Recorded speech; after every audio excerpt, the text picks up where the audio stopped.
这里数一下，一个是Now a few things. 明天没有课，后天没有课，然后星期一和二盛大解脱， We don't have class tomorrow. 和 No class day after tomorrow. 这章不高兴 The Sutra of Great Liberation is on Monday and 盛大解脱 Tuesday. 的时候呢， And the 也 Thursday, 大家 Friday 应该 at the 讲考应该可以吧， Uttaratantra Shastra. 这是一个事情。 I think we will have the post-class presentation group during the Sutra of 最近 Great 我跟这 Liberation. 边的管理人员也就多次沟通吧，但沟通过程当中呢，也发现我们 Well, 这个 recently 颜色 I've been in 蓝色 communication 和 with the 主持人这 management 边的 team 话呢， and I've 他们很明确的 got some more 要求呢， information 就是今年 on 是不 the 开放啊，就是所有 Shastra 的不开放 and 的 the monastery 礼 of 不开放 Larungar. 参观不开放 The 外来的人不开放 authorities who manage Larungar 然后我们内在的 confirmed 这 with 个 me that 讲解说法也 the 好，年轻也 Larungar is 好， not 这些呢 open 就是 for 应该 tourism 是 this year. 可以开放 But 的， inside 这叫做 Larungar, 宗 all 教 the 开 Dharma 放，也有不 teachings, 开 the 放 chantings, and all of those 对 are 你们 open. 就是关注 It 在 is 一些 called 新的名 open 词 for religious practice, 然后 but not open for 那这样 tourism. 的话呢，可 This 能 is a 大家 new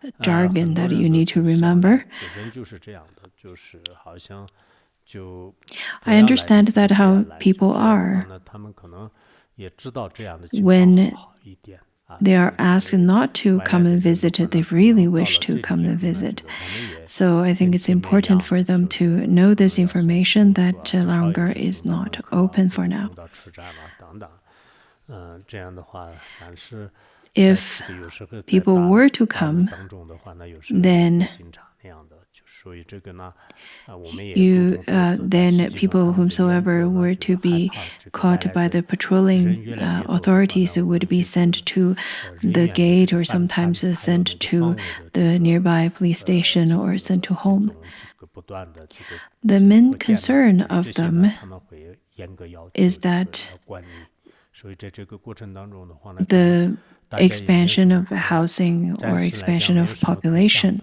就是这个方面要注意 So 注意。 temporarily, 还 there 有 is 的话 really 呢，就是我 nothing 们 that 这 you can 个 do about these 未 aspects. 成年人的这个出家呢， Now, 这个 another thing, 就全国都现在是不允许 we do not 18 岁 allow any 18岁没有满18岁的话呢，都不能 persons under the 出家 age 的。 of 今天都是 18身为 to 巡视组 get 组来的时 ordained. 候，好像舅母这边派了一 We do 个 not 穿藏装的 we 一 do 个小 not 女孩，大概 accept 是5岁， anyone 然后后 under 来就 18 to get 就这 ordained. 个就照片呢，就 Well, 传来传 today 去查， in 就 the 最后查完了以后 female 呢，原来 quarters, 不是 the 出家人，是个 patrolling team, the 在家的， patrolling 没有 authorities 还没有到 saw 幼儿 a 园 young 的，就 girl 是他父母好像没有跟这边的一个 wearing 舅母那儿 Tibetan 这 robe, 个就暂 and 时带着的，就 her 就这么 picture 一 was 个，所 taken 以 and later 当时呢，就 was 听说他们很生 inquired 气，就 about 把 her 这个未成 situation. 年人 The 出家 authority was 结果 quite 他们把这 upset 个在家 about 的红色 having 的衣服看成是出家人，就 a young girl 其实 who's 咱那个 just 见 about 面 5 头发都 years 有 of 的，就 age 是照片上， got ordained.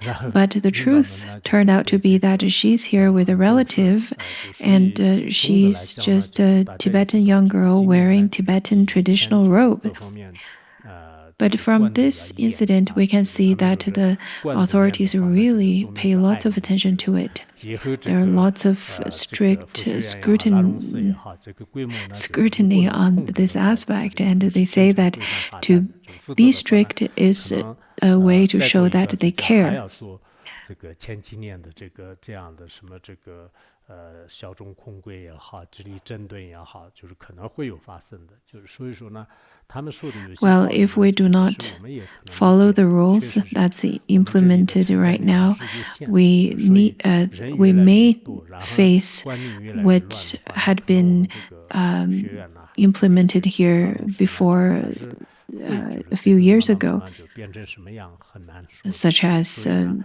我想 strict 那个 management, 看起来是比 strict 较严的话，也许对我们来讲 screening, 也 and 是 so on. 比较好的。他们 So 前一段 now 时间就是 maybe 跟这个 if 学院和这个 the 拉拢寺这边也 management 是争取了一 from 些 the 意见， authorities 就是 are 说 quite 这个要不要 strict 这 as 个 of 每个要 now, 开放，我们 could 没 be 有 better for 怎么 us 表态，就是我们 because 说了 I 不一定 do 算，但是 understand 上面怎么样 their 都可以啊， perspective 就 as 反 well. 正我们 The other day, the authorities asked me for my opinion whether we wish to have our gates open to tourism. I didn't say anything because whatever I say is not going to make a change anyways. So it's probably better for us not to have the Larungar open to public. Also, since May this year, the state's policies implemented new management and new changes. It's not just to Buddhism, but to all religions, to Islamic religions and Christianity, to Taoism and all that. It is to make sure that everybody would follow the new religious rules. This is something that you need to be aware of. Another aspect is that the screening, the online screening, is ever more strict than before. Now, the political and legal changes and regulations are something that we need to pay attention to. Because if we do not pay attention to these kinds of aspects of the society, then it's very difficult to say if we'll be able to survive in the future. So let it be study and practice on your own, or to propagate Dharma, we need to pay attention to these kinds of new regulations. Now, there are people with probably hidden agenda who would make various kinds of statements online. For example, a few days ago, I said in a private meeting that in the next 2 years, we need so and so on amount of money. And then the voice was recorded, my voice was recorded, also posted online. And then along with that recording, they also posted some bank account information. So this has created some really bad effects. I'm not so sure what is the intention. If you have done this inside that meeting and posted online, then you have an opportunity to come to the Khenpo or Khenmo to confess. If you do not confess by yourself, I also have ways to get to know who did this, because it was posted publicly online and every account is associated to a real name. So I also have ways to get to the bottom of it. People who did that may have hidden agenda. I came to Larungar for over 30 years. I stayed in Larungar for over 30 years and had never begged for alms in such a way.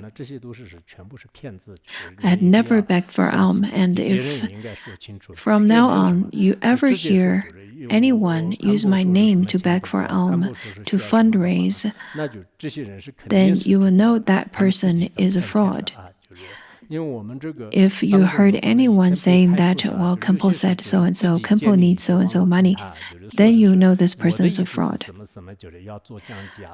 There were people who were expelled from Larungar, and then they started to establish their own platform and then fundraise for their own purpose, and then use the name of doing my dharmic activities.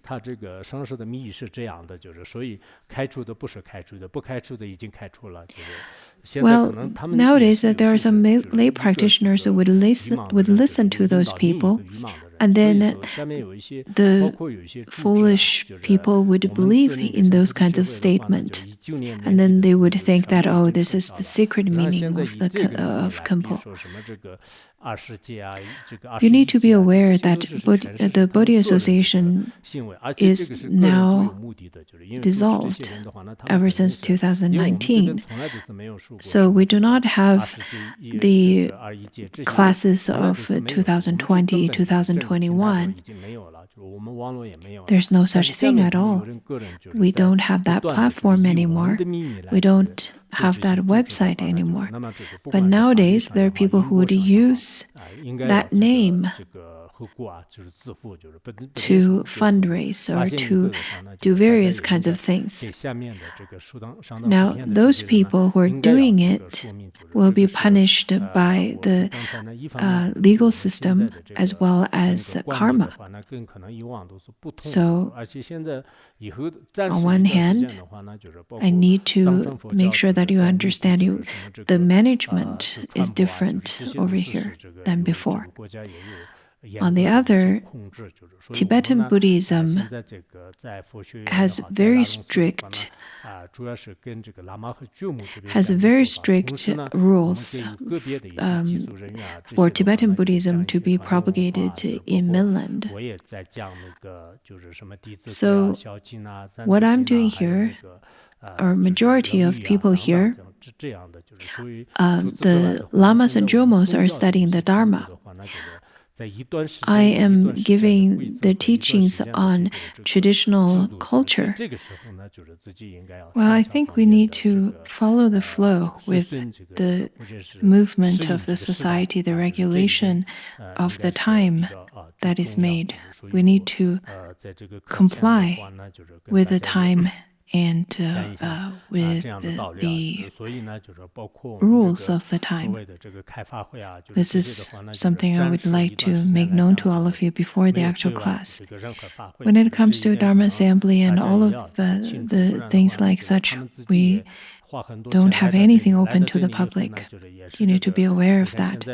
Otherwise, people would spend a lot of money and go through lots of trouble to get here.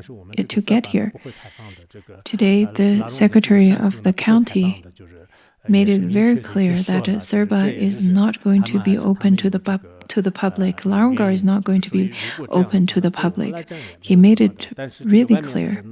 And I'm sure they have some reasons behind it too. So I think this information needs to be known by all of you and by the others outside of Larangar. Otherwise, if they were to travel from afar to Larangar, and then if they were to be caught by the patrolling team and then get registered and then get sent back and all of that, it would be very troublesome.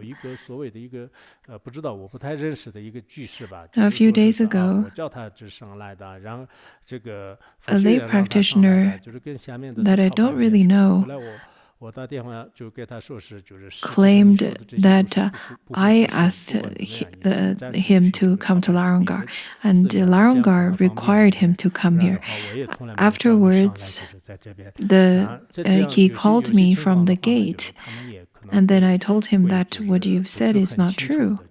So he had to leave, and I told him that it's probably better for you to pay a pilgrimage visit to elsewhere. But there's really nothing else that we can do about this. I hope all of you can lay low at this point. We need to be clear of the situation now.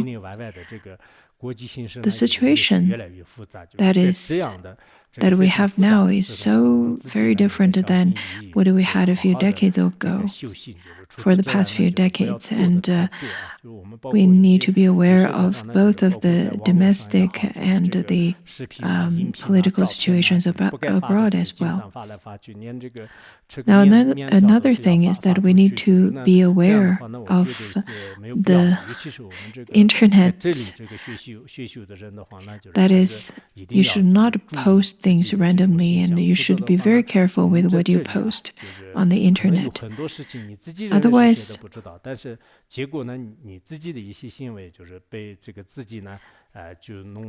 you may feel that people don't know what is going on with you and who you are and what is going on over here. But by posting those information online, you're completely exposed. So the internet and cell phones and all of that are under very strict screening.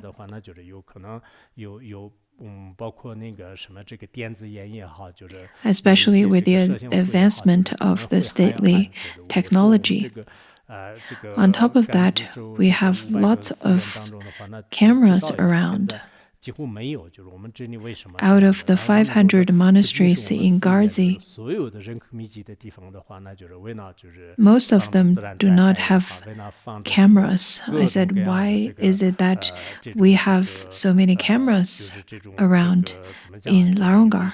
And then I was told by the authorities that it is not just for Larungar, it is to prevent all kinds of calamities. So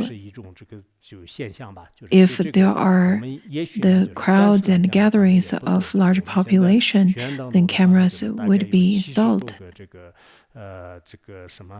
And in the future, there will be more cameras installed in various places as well.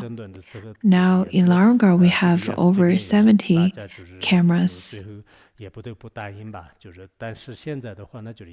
Monitoring cameras. At the beginning, we didn't agree to it. But in the future, we don't know what's going to happen. We have to probably in the future have more conversations and meetings about it. On the other, we don't need to be so afraid because we're not criminals on the run. That being said, you do need to be careful too, because the AI facial recognition is matured technology. By simply having your face captured, your national ID card will show up. So you know that is already a very much matured technology. You may know this, you may not be aware of it, but I think this is really nothing to practitioners. For example, I don't really feel threatened or anything about it. I do not seek for fame nor wealth. As long as I have a bag of tsampa, I'll be happy to stay at wherever. So when it comes to yourself, you need to be more vigilant. Do not think that everything is completely fine and I can relax. It is not completely like that. I'm not trying to scare you, but I'm just trying to tell you what is happening.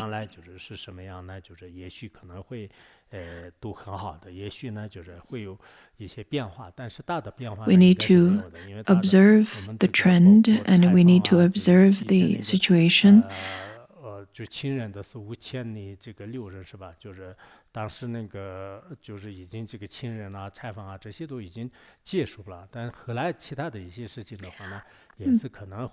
A few years back, we had the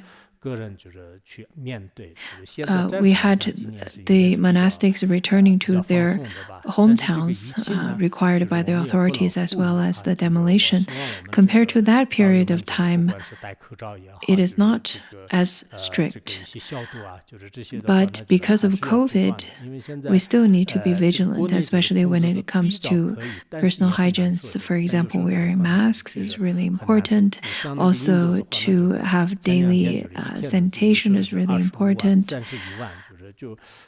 Though the pandemic is not severe over here, but in India, for example, first day is 30,000 and the second day is 50,000. The virus is really contagious, and then there are different variants of the virus as well. Not just India, in Brazil as well. And overall, when we look at the international pandemic it is really not that optimistic. It is hard to say if we will be able to get out of the mouth of the Mara this time. So we need to be very careful, very much vigilant. In the past, it is said that it was aerosol, it is contagious through aerosol, but now it is air. So we need to really try to protect ourselves. We really need to protect ourselves. To travel about at this point of time is very inconvenient because there are different checkpoints, and to pass those different checkpoints would be quite difficult. As a practitioner, we need to be able to see the other side. That is to say, if we were to encounter any difficulties or troubles, then we need to be able to have that ability to see the other side of the story, the benefit aspect of it. That is, well, if we are under strict management and screening, then people from outside won't be able to enter into Larangar, and we will be protected by that, and the virus won't get into here. And that's probably better. Well, today I probably won't be able to give a really good teaching because this morning and around noontime, I went to the Larang Hotel because it's been under construction for 2 years, and I went there at noon, and then I went to a meeting at the county. Though I had 2 meetings, I had really wonderful 2 meals. At noon, though, I said that I don't want to eat here. I was still kept there and had lots of good food, Tibetan food and all.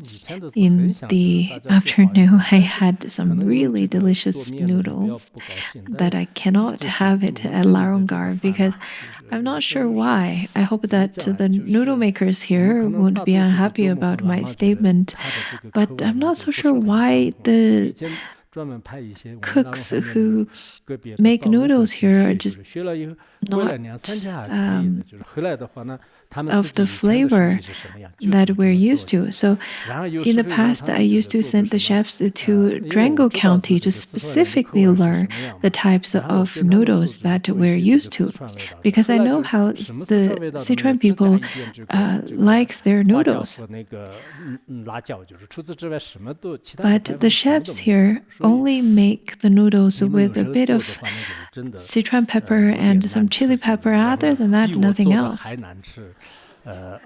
So I have to be frank that you cook terribly, probably worse than my cooking.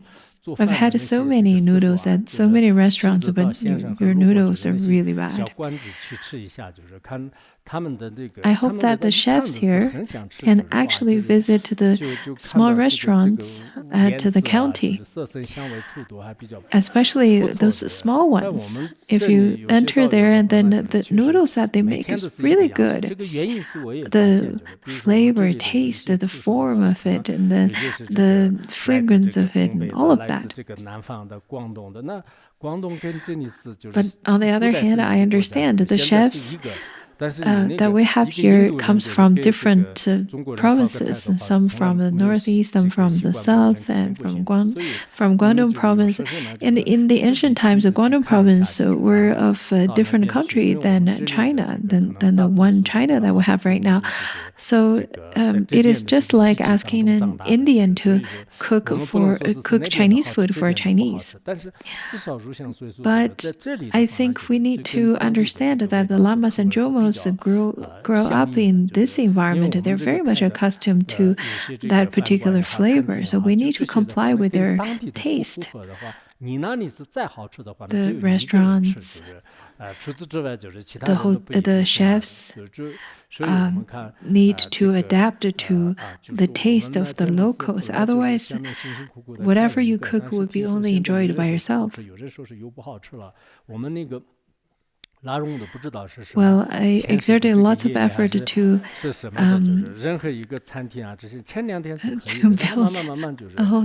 a restaurant, but I heard that at the beginning it tastes really good, but now it doesn't taste good anymore. Not so sure what's the karma with Larongar. It seems that we are not able to enjoy a good bowl of noodle here. Maybe those restaurants outside of Larongar use those filthy reused oil. And in Larongar, because we use clean oil, maybe that's why the flavor is different. Reused oil or not, they taste really good. Well, I'll give you the teachings now.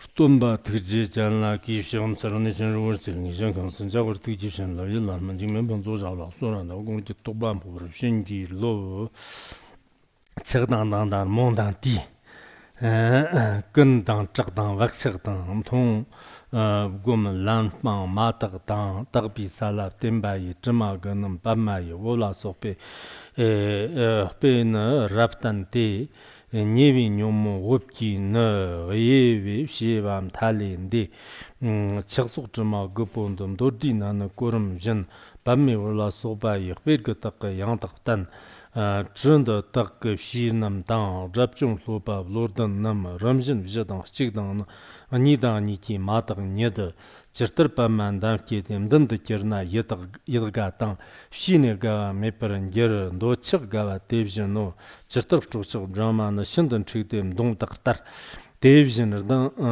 Zirdan Kiewe Na Nyangla Dugnur Kipar Shid Chirtar Mjesuk Nyambu Na Shur Wopi Jibar Tar Devjin Nyambu Ton Tong Wa Mar Gungi Wopki Jib Chirtar Maksang Mamtam Ba Devjin Chagdam Jirnam Ye Ndopa Tembi Ye Shir Gunner Dangwa Maksang Ja Chirtar Nurna Jibe Na Mashik Termam Tongwa Tar Devjin Kiewa Ramshon Nyoda Marg Vakchak Sayi Jib Chirtarim Nigsu Rimki Ve Sawon Shimbak Chopar Tara Devjin Tenin Tongwa Yin Tongpang Namno Lobran Yer Pagbi Lamdang Jere Nan Jiksuk Nyambu Jumba Jonam Gib Gomnam Yishir Pangshar Nam Kushir Tagdam Sombratan Sabdan Laptin Jima No Ngar Jib Jima Tagdam Song Ngar Jib Jam Ngar Wob Ngar Warp Jamja Murtokba Yishir Number Minba Vision Saxim Jimjir Jima Nama Sandam Gujin Shibra Sha Dangin Chimbuk Dorji Ti Dangin Zangi Jomsha Yen Terter Chiksuk Jima Babma Sotak Babma Laso Tagdang Tsung. Let us continue with the class on Uttaratantra Shastra.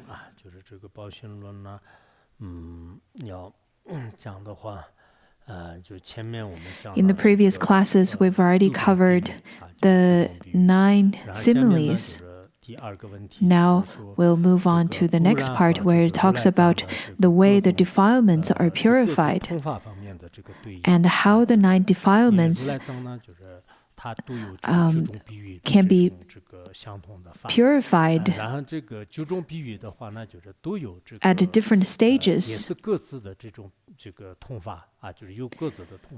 So the similes would correspond to the different defilements, and then there are the different levels of realization or practitioners and how they can eradicate the defilements or purify the defilements. In fact, Maitreya Bodhisattva's composition may seem easy, but there are different levels and profundity within those similes. So in terms of the differences of the defilements, there are a few aspects. There's the aspect of the defilements or obscuration, the different categories of obscuration, and then the second one talks about how how it obscures the elements of all sentient beings, and then corresponds to each of the similes, and then a summary of all. So let's look at the first one. Out of the 9 similes, we've already learned that there is the obscuration and the element. In terms of obscuration, the shroud of the lotus flower is obscuration, and then inside the flower, that is the element or the essence, the Buddha nature, which in the simile was the Buddha statue. So you have to understand the obscuration and then the essence that's used in the simile.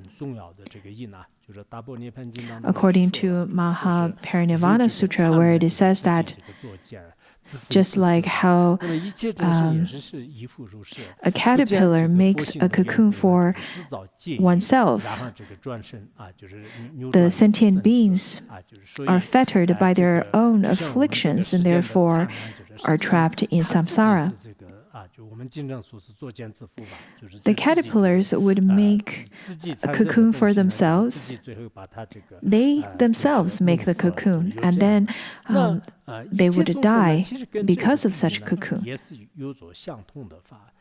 So similarly, sentient beings also create that obscuration for themselves. What does it mean? It means that the sentient beings should be able to see the nature within themselves. However, because of the different covers and shrouds of afflictions that they create for themselves, they are then trapped in samsara.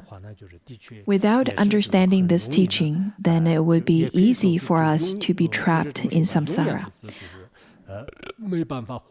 We will not be able to have a chance to attain liberation. Please do not take any photos over here.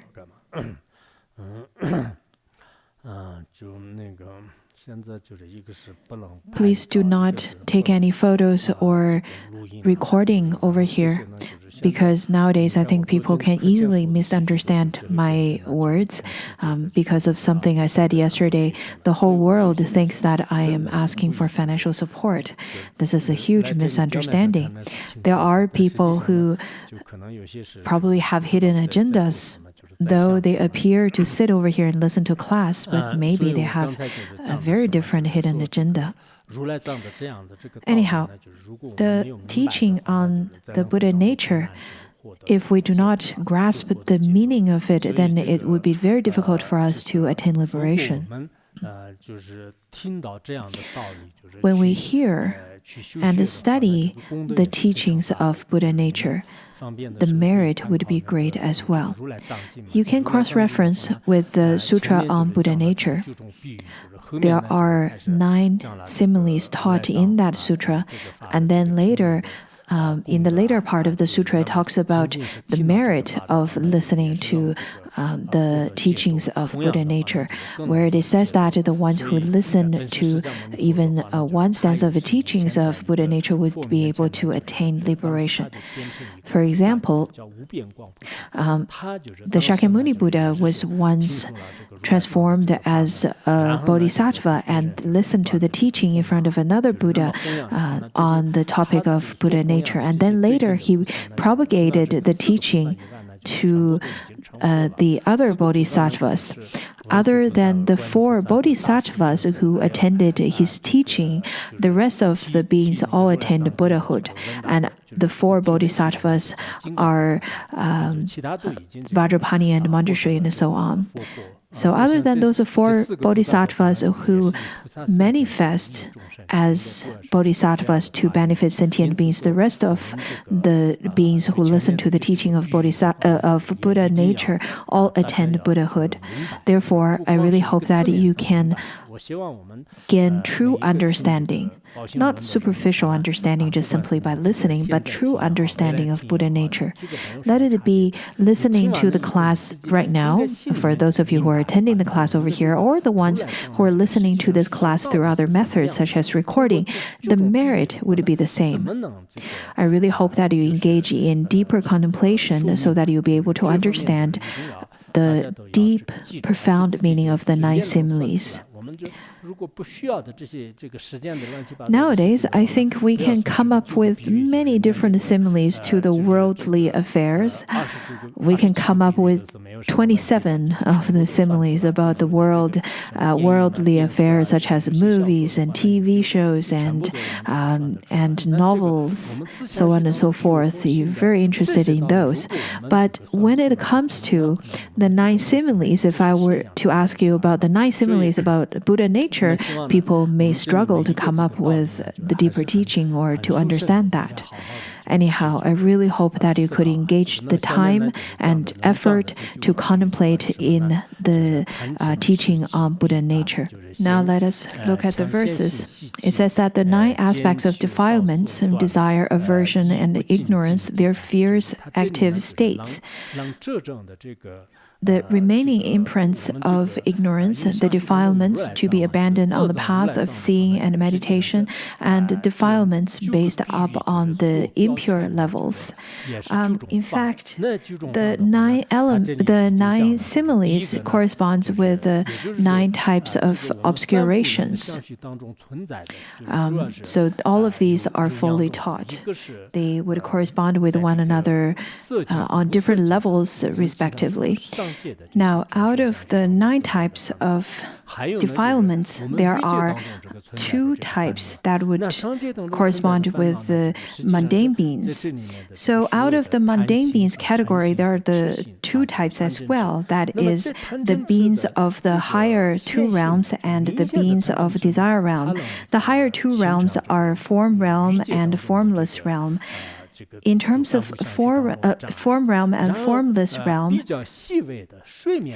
they have the defilements of the subtle aspect or the seed aspect that is called the dormant tendencies of the 3 poisons. That's desire, anger, and ignorance. So for the beings in the form realm and formless realm, because they have subtle tendencies, they have this seed aspect, this dormant tendency aspect of all the 3 poisons that is called karma of immovability. How can their defilements be pacified?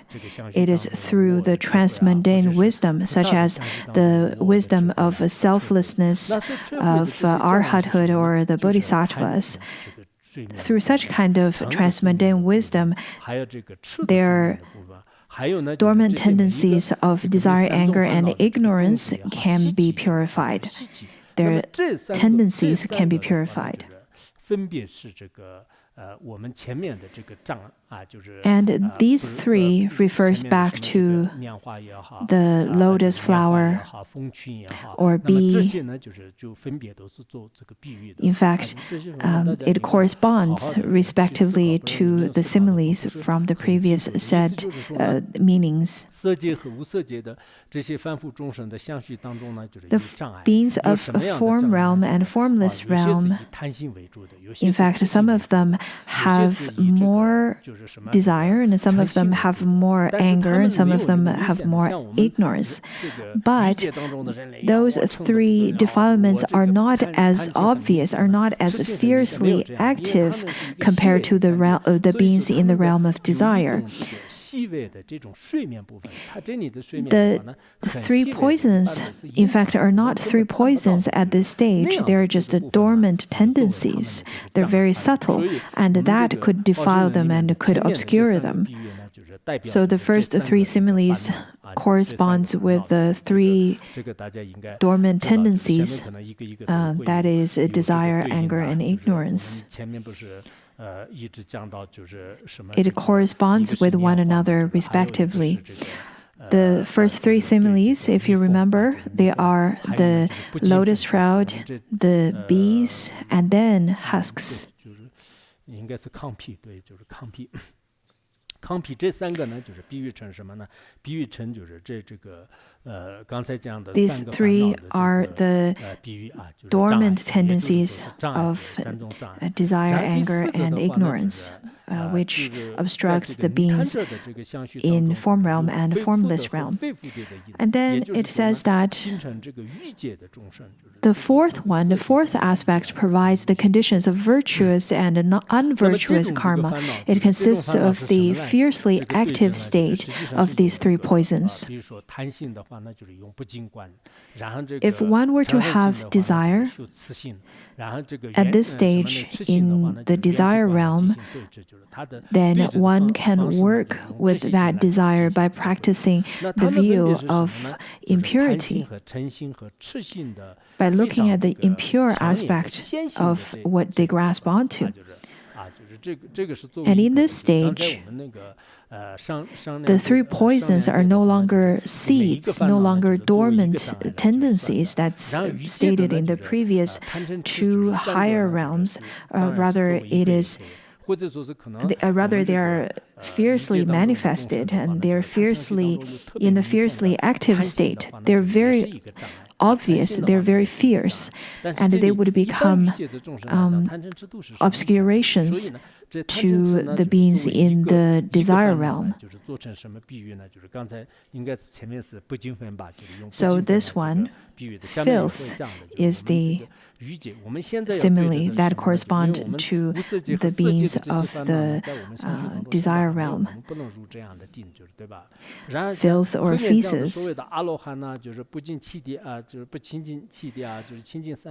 In the later part, we are going to also learn about the arhats and the impure seven bhumis and pure bhumis.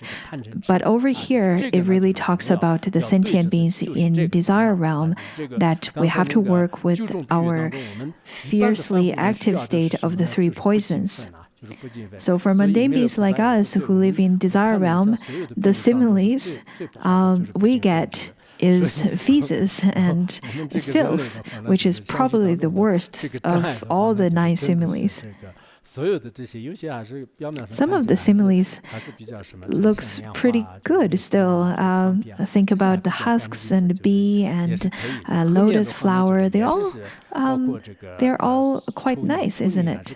And later on, we're going to learn about the unpleasant-looking woman, which is still much better than feces and filth. So for mundane beings, we definitely got the worst simile because our desire is most active. Our 3 poisons are most filthy and most active.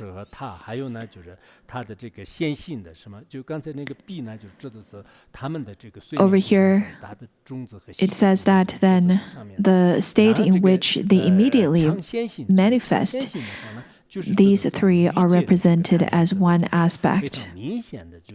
For beings in desire realm, we got the simile of filth and feces.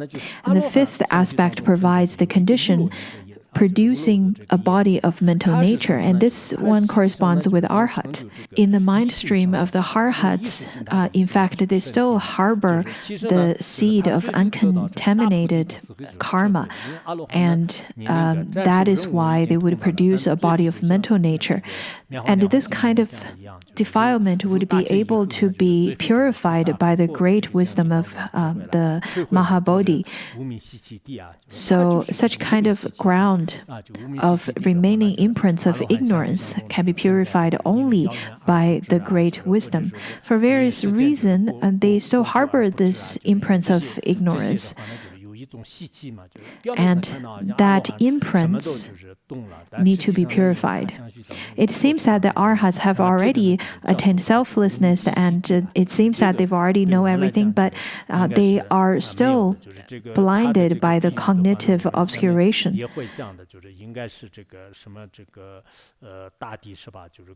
So it corresponds with the simile of ground.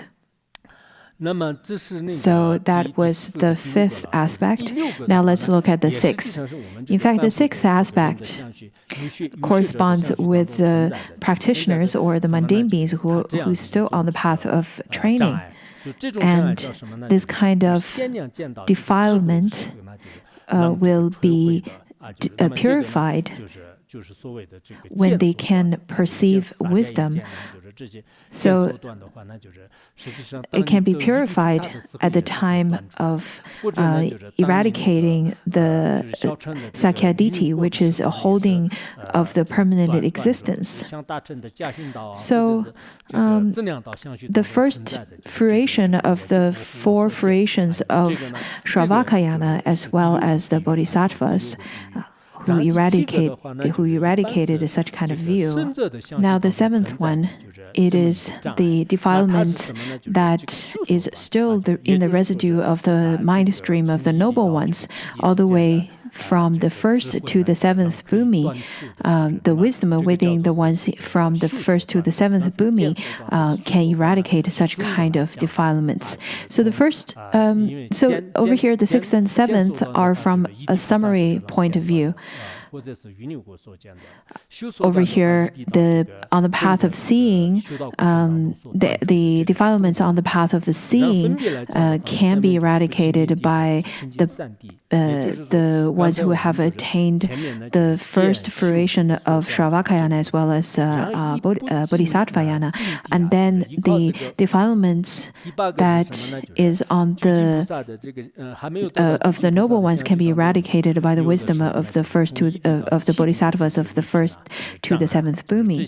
Then the next one, the eighth aspect comprises the defilements based upon the stream of being of an individual who dwells on one of the seven impure bodhisattva levels. Only their elimination generates the pure bodhisattva levels.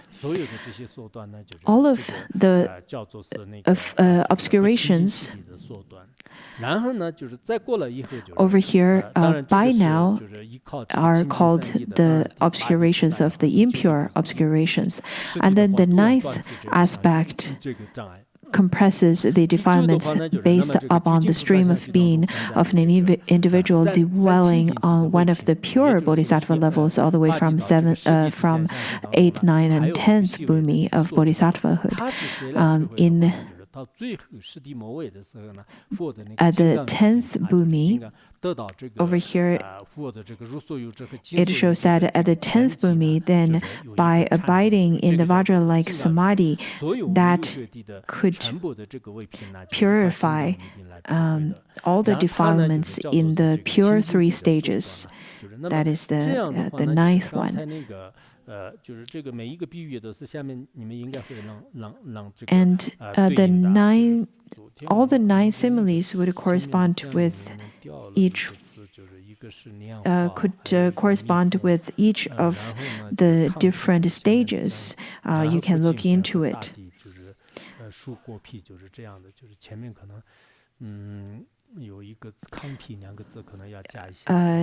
In terms of the translation, there's a little correction you can make on the Chinese translation. Okay, so by now, I think you will be clear about the 9 types of similes that correspond with the 9 types of defilements, all the way between mundane beings till the end of the 10th bhumi, and how to purify them. I really hope that you can correspond each one of them, especially during the after-class presentations. After-class presentations is not an opportunity for you to read over the text. It is rather an opportunity for you to explain what you've understood and to repeat, not only repeating the class, but to state what you've understood and how you contemplated upon this. Therefore, whenever it's your opportunity to give the oral presentation after class, I really hope that you can give that presentation in such a way On one hand, it's really important to repeat what the teacher said after class. This is a tradition. On the other, I really hope that you can go deeper than that. This is also a really important analytical skill that you need to develop. For example, you should be able to point out what it means by the ground, what it means by the womb of the woman, what does it mean by the skin of the fruit, and how it corresponds with the defilements as well as the purifications. So all of those you should be able to present it. Now the verse says that by the shroud of the lotus and the other examples, when classified, the shroud of the secondary poisons is beyond any end. When it is compresses concisely, the 9 defilements of desire and the other afflictions are well explained in the given order by the 9 similes of the shroud, of the lotus, and of the subsequent examples. So we can see that each of the defilements are explained, such as the lotus and the shroud and so on and so forth. All of these kind of defilements can obscure the essence that is Buddha nature. In other words, the 3 poisons within the desire realm and the dormant tendencies of desire, anger, and ignorance within the form realm and formless realm. So all of such can obscure the essence or defile the essence. In terms of arhats, it is their causes of the uncontaminated karma that's still in their mind stream. Similarly, it applies to the different kinds of views that is considered as defilements on the path of seeing, on the path of training, and on the first 7 impure bhumis and the last 3 pure bhumis. So over here it says that when the shroud of the secondary mental poisons that obscures the element is fully classified in terms of the subject matter, there are 84,000 different major types. For example, the 3 poisons, they can be considered as one obscuration. But if we were to classify them even further, then which in turn they can split up into even further kinds. For example, the human beings may have, out of the 3 poisons, the human beings in the desire realm could have desire and grasping towards different objects. You can grasp onto people, grasp onto things, grasp onto pets, especially pets nowadays. People really have lots of graspings towards them. And there are people who would grasp onto the older ones. They're the ones who would grasp onto their children. They're the ones who would grasp onto the peers. So people have different types of grasping. Similarly, there are different types of anger as well. You may have aggression towards your family member or your loved ones or your parents or your child. So if we were to split them up into finer details, then they can be split into many more, even to the innumerable numbers of afflictions that could actually obscure the element. We've now talked about not only this 9 types of obscuration. Of course, that is more of a summary, and out of the 9 summary afflictions, we can see that out of those 9 there are 84,000 different major types, and then innumerable numbers of further kinds of afflictions that shrouds the elements.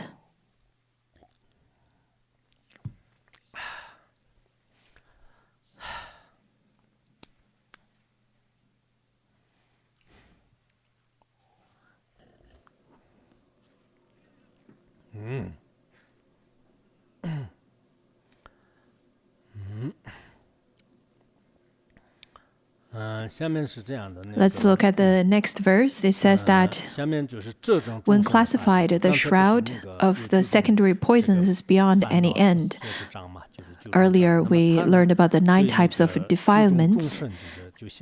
And over here it says that, but when it is comprised concisely, the 9 defilements of desire and other afflictions are well explained in the given order by the 9 similes of the shroud of the lotus and the subsequent examples. According to some commentaries, it's stated that this particular verse is supposed to be a footnote, and some think that this is part of the verses as well. Previously, we've already learned the 9 defilements, and simply summarizing it, in fact, all the 9 types of defilements are also stated in sequence. The next verse is rather very important. Over here it says that these defilements cause in their given sequence the 4 impurities of mundane being, the impurity of arhats, over here the 4 impurities of mundane beings, including the mundane beings of the form realm and formless realm, as well as the desire realm, and then the 1 impurity of arhats, that's 5 in total now, and then the 2 impurities of followers of the path of training, and the 2 impurities of those with understanding. Now we can see that the 9 types of defilements, such as the lotus, the bee and husks, filth, and so on and so forth, those are the obscurations, defilements. What is being obscured then? They are the Buddha statue, the honey and gold that is hidden. In terms of this commentary, I think it's a little bit repeating itself, but let's take a look at that later. Anyhow, in the Tibetan language, I believe it's part of the Toropa's teaching, and it may be mixed up. Anyhow, we'll look into it a little bit later. Over here it states that the defilements and the things that's being obscured, that is the essence. In terms of the similes, the essence used the similes such as the Buddha statue, the gold, and the honey, and so on. In fact, they refer to the Buddha nature for the different beings at different stages. So first of all, let's look at the first 4. The first 4 corresponds with the 4 types of mundane beings. The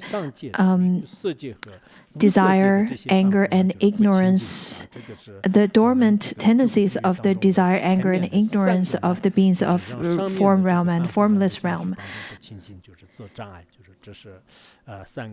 Now, those are the 3. And then the fiercely active state counts as 1. So that obscures the beings of the desire realm. The falling veil is the ground of the remaining imprints of ignorance, which constitutes the impurity of the arhats. Similarly, the following 2 veils are those to be abandoned through seeing and meditation, respectively. These constitute the impurity of ordinary beings on the path of training and of the noble ones on the path of training. The last 2 veils are the defilements based upon the 7 impure bodhisattva levels and those based upon the 3 pure bodhisattva levels. These constitute the impurities of bodhisattvas who have not reached the final accomplishments, of those who have reached the final accomplishment. So previously, we've already talked about the defilements. And over here, this verse explains what or how those defilements would fit into the consequences of the different types of beings.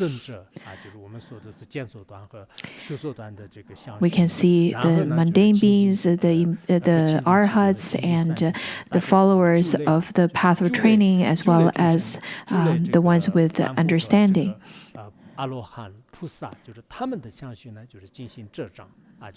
How all of those impurities would obscure the mind stream of all these 9 types of beings. I think Uttaratantra Shastra really have such profound meanings. On the surface, we may feel that, each of the 9 similes is so easy. However, in the Uttaratantra Shastra, it really explains in great detail of what the defilements are and how they obscure different beings' mind stream. And now let's continue and look at the explanation of the way the defilements are purified. Talks about why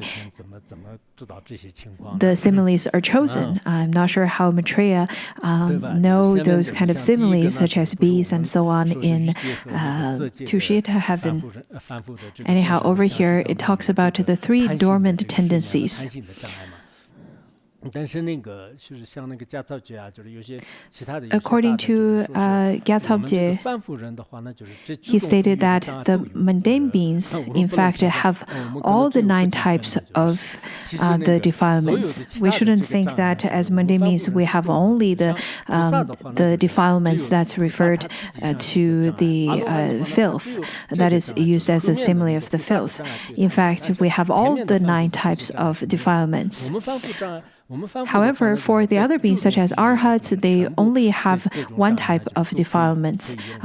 For example, the ground, and then the bodhisattvas of the different bhumis have different levels of only 1 type of defilements, but the mundane beings would have all of them. Over here, let's look at the 3 dormant tendencies. When a lotus just born from the mud appears to a beholder, it delights his mind, yet later it changes and becomes undelightful. The joy born from desire is similar to this. Why do we look at the lotus flower first? When the lotus flower first blossoms, it looks so fresh and beautiful. Let it be white, purple, pink. They look really pleasant. So to a beholder's eye, in fact, to a beholder who sees such kind of beautiful flower, they would generate great delight. But after a little while, the lotus flower would eventually wither. It changes, and after it changes and becomes faded and undelightful, the dormant, in fact, the beholder would not enjoy it anymore. We are like that, isn't it? Whenever we see anything new, anything fresh, we would generate a sense of desire. The nature of desire is like such that at the beginning of the desire that's generated, we feel a great attachment. We feel that this is really wonderful. Let it be smell or the form or the touch. Anyhow, we would enjoy it greatly. But once we have that or have it for a long period of time, then we would lose that beginner's mind, or we would lose that kind of freshness to enjoy it. After a few months, a few years, you would lose that kind of delightfulness once you see that. It says that the form would connect to the eyes and the eyes to the form. If the desire is not attached in between, then it would not create any harm. So the form and eyes, they do not have any attachment, but if you were to generate attachment in between, then you would not be able to have any chance to attain liberation. Form and the form and the eyes that's perceiving the form are not a problem. The problem is desire. Nowadays, I think the worldly beings would say that you were so nice to me before, and why are you not nice to me anymore? Why don't you cherish me anymore? In fact, this is normal. Look at the lotus flower. The lotus flower, when it first freshly blossoms, the bees and all of those insects would love to visit the lotus flower. But after the flower withers, then none of them would visit it. This is exactly how it works with desire. But working with such desire, it would change slowly with time as well. So,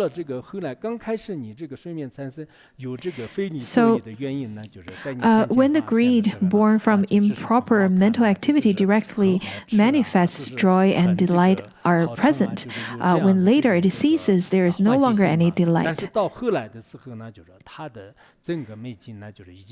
This greed is therefore said to be similar to the delight upon seeing the lotus. So this is called the dormant tendencies of desire, and that's why it's similar to the lotus itself. The nature of desire is like such. After understanding it, we would gain better understanding of our own desire, because it is just how things would go. This is a natural process of our desire. The second simile is on bees. Bees, when extremely agitated, will fiercely use their stings. So the second simile is on anger or aggression, because the bees would attack the ones whomsoever steal their honey. So similarly, hatred once arisen brings suffering to the heart. Bees are attached to their honey, usually. Whenever there are people, whenever someone else takes the honey away, or whenever someone comes to threaten to take the honey away, their minds are extremely agitated by anger, and they would be ready to sting that person. The bees have the sting. They would fly in, and then they would sting you, and it hurts very much. I remember that when I was young and when I was still herding the yaks, I usually would herd the yaks with my younger brother. Sometimes we have to be very careful where we would go. Otherwise, we might tread into area where there are beehives, and if the bees detect us approaching, then they would chase us, and then they would sting us, and it would hurt very much, I remember. Some of the naughty kids, after being stinged, they would get very angry, and then they would pick up rocks and start hitting the beehives as well. There are kids like that. In fact, the bees, they would die after sting a person, because the bee's sting is connected to the intestine of the bees. So once they sting a person, they would die because the intestines would be pulled out. So if a bee would sting a person out of anger or agitation, it corresponds with anger of a person, or anger in general. If a person generated anger and aggression at that time, all the virtuous roots would be burned. So it is harmful to oneself. And when a person is throwing a tantrum and being very angry, then other people won't like that person either. So it's such a great simile. In fact, not only the mind would suffer, it causes more harms than just suffering for oneself. For someone who have a great anger, in fact, they would harm themselves more than the others. That is according to the Dignata Sutra.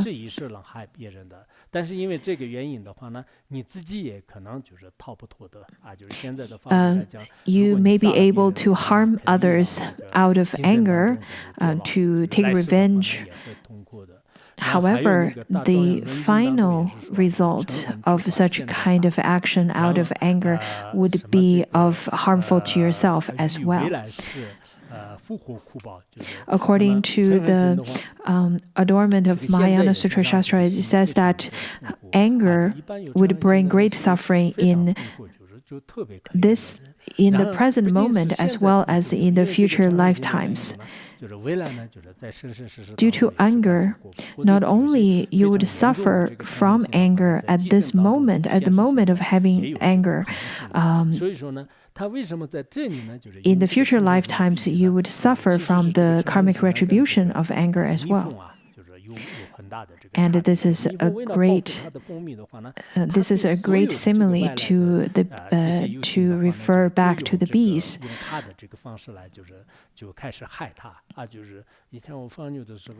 I remember that when I was herding the yaks, the bees, not only they would protect their hives against the human beings, they would protect their hives against the horses and yaks.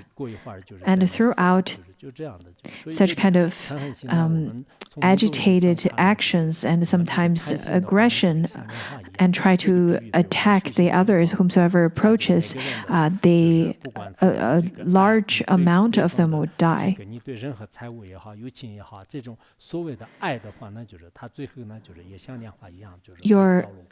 So from these two similes, we should know that your desire would wither just like how a lotus flower would wither, and whenever you have anger, you should think about the simile of bees and think about how such kind of anger would bring harm to yourself and the others, and eventually aggression would destroy all your virtuous roots.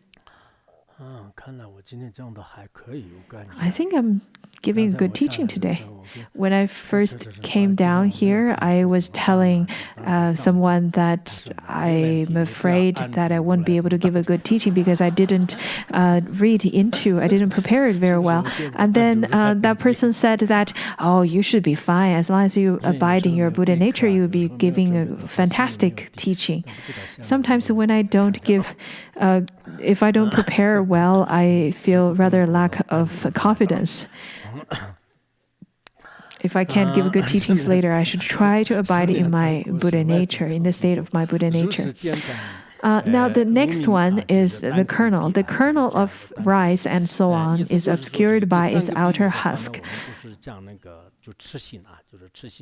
This one refers to ignorance. Whatever grain you have, let it be rice, let it be any kind of grains, they are covered by their husks. Likewise, the vision of the true meaning is obscured by eggshell of ignorance. The kernel of rice and other grains cannot be seen since they are concealed by their husks, by the beards and different layers of skin. Likewise, the vision of the meaning of the Tathagata of the Dharmadhatu, which is by nature clear light, is also obscured by the dormant tendencies of the mental blindness, that is, ignorance. It is similar to the husks or eggshell. I'm not sure if you've ever farmed before or planted anything, but I've never been a farmer.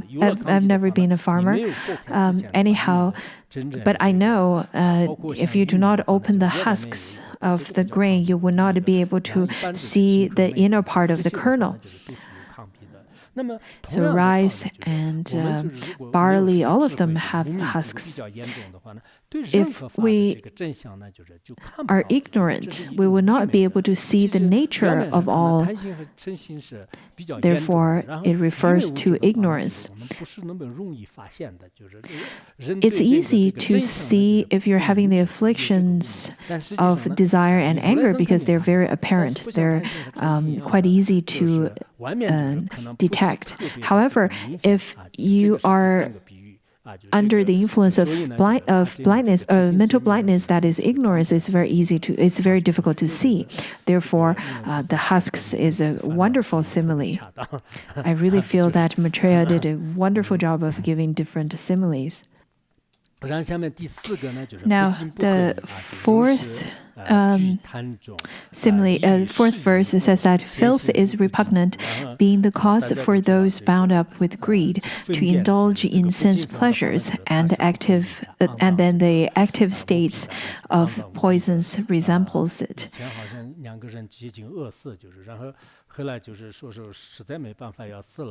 I remember that there was once a story that two people were about to die, and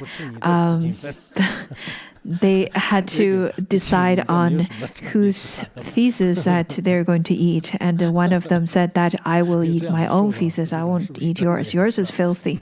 Not sure if this is true, but this is really interesting. And another story, and then the other person said that I maybe can eat the cleaner part of the feces, but how can you find anything clean in feces anyways? So over here, the filth and rotten things and feces belong to the repugnant part.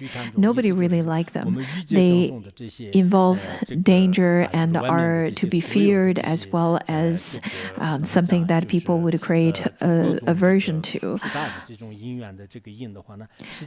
This really shows that the three poisons that would rise up and become directly manifest in the cause for beings in the desire realm who are bound up with the greed to get immersed in many forms of evil conduct, to indulge in sense pleasures and pursue various other inferior aims. The fiercely active state of the mental poison is therefore similar to the great heap of filth and feces. It is the abode of the affliction of anxiety and mental disturbance. Thus, the direct manifestation of the three poisons is said to resemble filth. There are practitioners' cell phones would fall into the feces in the washroom. Not sure how they would feel at that time. In fact, the filth or feces, what they refer to is that what is underneath such kind of filth, that is our essence.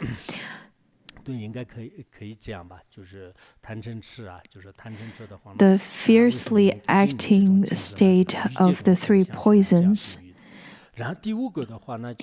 is over here referred to as the simile for the beings of the desire realm. And then the next one, the faults of the ground of the remaining imprints of ignorance. When wealth is hidden, one is ignorant of it, and therefore does not obtain the treasure. Likewise, self-spawn wisdom is veiled in arhats by the ground of remaining imprints of ignorance.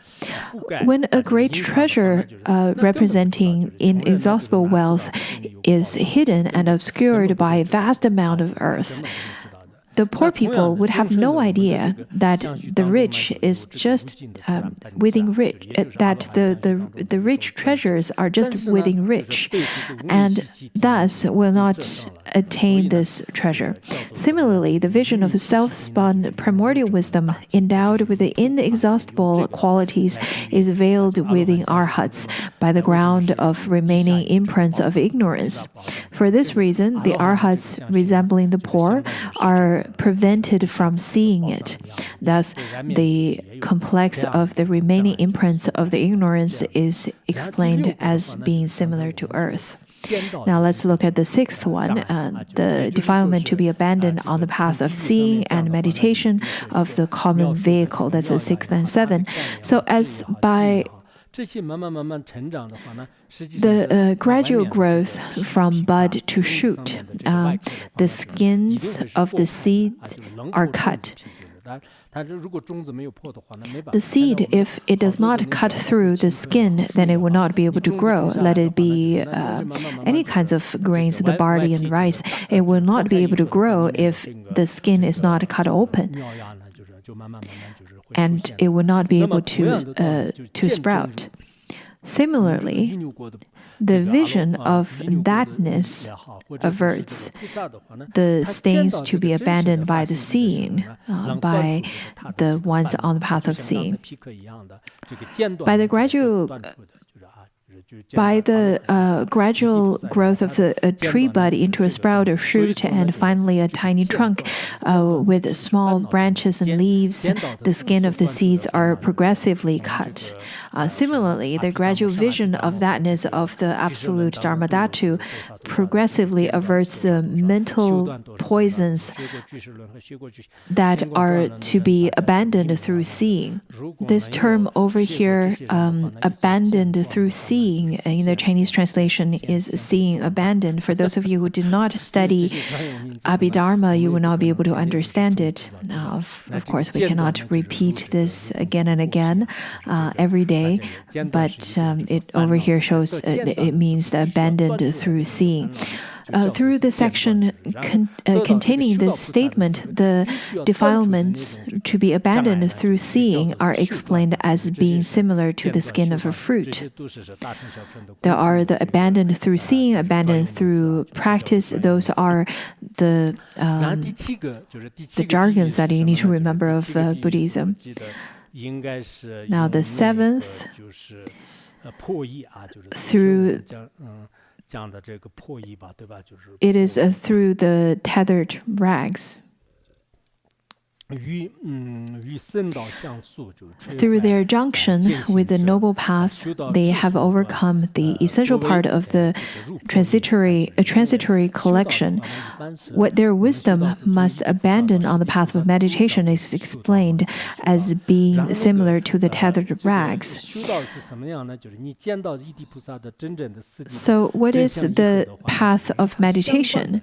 Over here, the arhats have joined with or attained the direct vision of the actual state of the Four Truths and constitutes the Noble Path.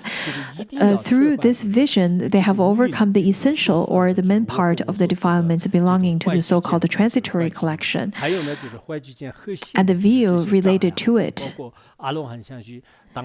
In the Arhat's mind continuum, so the defilements on the path of meditation are just like the dirty shreds of garments. Just like that, though they have some afflictions or defilements, they would not cause the kind of practitioner to be reborn or trapped in samsara anymore. Just like if a snake is cut in the middle, then it will no longer survive. In the mundane being's mind stream, the afflictions are extremely strong, it's quite fierce, but the arhat's afflictions are just like a tethered rag. Once you lift those up, they will just fall apart. So, though they have some afflictions, it's not going to trap them in the samsara. According to our own school, it is that the first 1 to 7 bhumis are they still have the obscuration of affliction, but the last 3, they only have obscuration of cognitive obscuration. Now, the 8th one The stain based on the 7 impure levels resemble the defilements of the shrouding womb. Concept-free primordial wisdom is released like the mature prince from the womb's confine. All the way from the first to the seventh bhumi, in fact, since they veil what needs to be seen and involve deliberate effort, the stains based on the 7 impure bodhisattva levels resemble the defilements of the shrouding womb. Once, for example, the woman who's pregnant with the prince in her womb, at the beginning nobody would know, but once it is completely freed from those stains, like being released from the confines of the womb, then completely concept-free primordial wisdom directly reveals itself on the 8th bodhisattva level and the levels above, doing so spontaneously and without any deliberate effort. This direct revelation of the concept-free primordial wisdom is similar to the full development and birth of the Chakravartin king. Through the statement contained in this section, the defilement based on the 7 impure levels are said to be similar to the shroud of the womb. And then the last one, the defilement to be overcome by the Vajra-like samadhi. The defilements connected with the 3 pure levels should be known as being similar to the layer of clay. They must be overcome by the Vajra-like samadhi. So, of those who are the embodiment of the greatness, since the subtle defilements connected with the 3 pure bodhisattva levels can be abandoned without exerting deliberate effort, they should be known as being similar to the fine layer of clay, the mold that we stated yesterday, which only just cover the gold image a tiny bit. They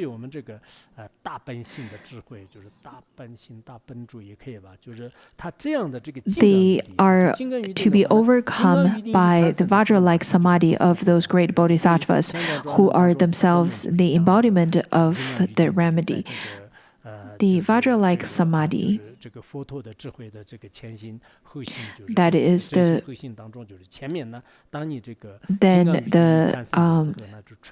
a prerequisite of the Buddha's samadhi. So by the statement in this section, the defilements based on the 3 pure bodhisattva levels are said to be similar to traces of clay.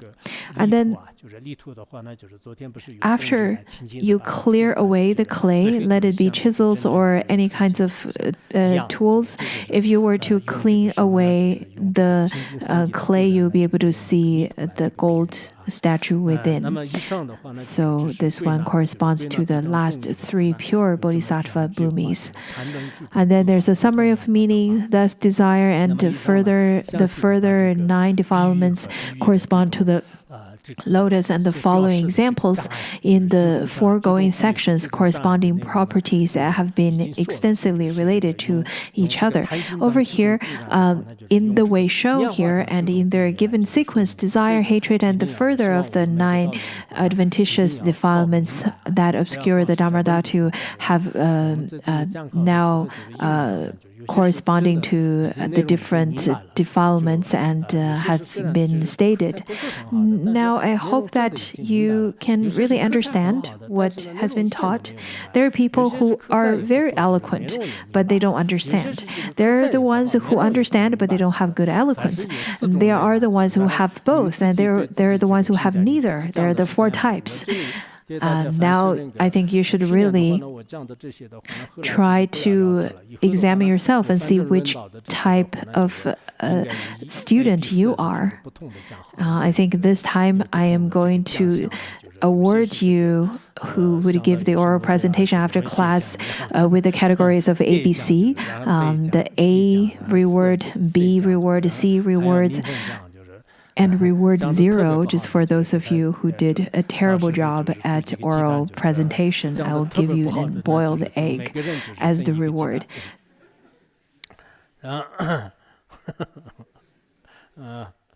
Good, that'll be all for today.